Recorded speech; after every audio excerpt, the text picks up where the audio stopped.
Ibong Adarna. Mga mahalagang tauhan sa Ibong Adarna.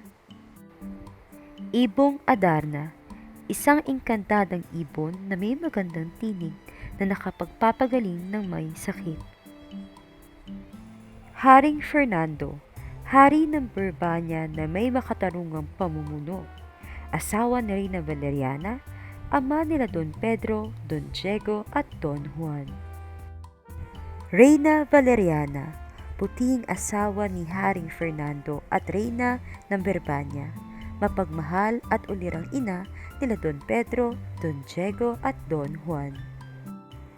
Don Pedro, panganay sa tatlong prinsipe, isang mahusay at magiting na binata, ngunit naging sakim at nakagawa ng kataksilan sa kapatid na si Don Juan. Don Diego, ang ikalawang prinsipe, tagasunod sa mga pinag-uutos ni Don Pedro na pangasawa ni Doña Juana.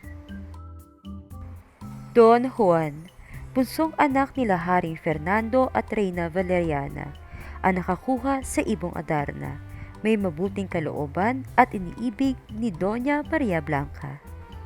Doña Juana, unang babaeng inibig ni Don Juan, iniligtas mula sa kamay ng higante, kapatid ni Doña Leonora at napangasawa ni Don Diego.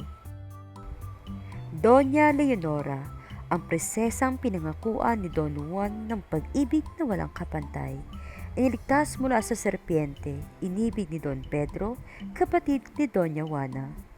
Doña Maria Blanca, bunsong anak ni Haring Salermo, umibig kay Don Juan, ang may taglay ng Mahika Blanca.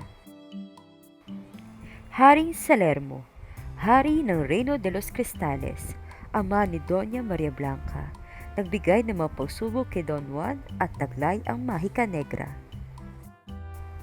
Matandang ermitanyo, ang tinulungan ni Don Juan at tumulong kay Don Juan upang mahuli ang Ibong Adarna. Lobo, alaga ni Doña Leonora, inutusan upang gamutin at iligtas si Don Juan mula sa pagkakahulog nito sa balon. Agila, higanting agila, nagturo ng daan at naghatid kay Don Juan sa Reino de los Cristales.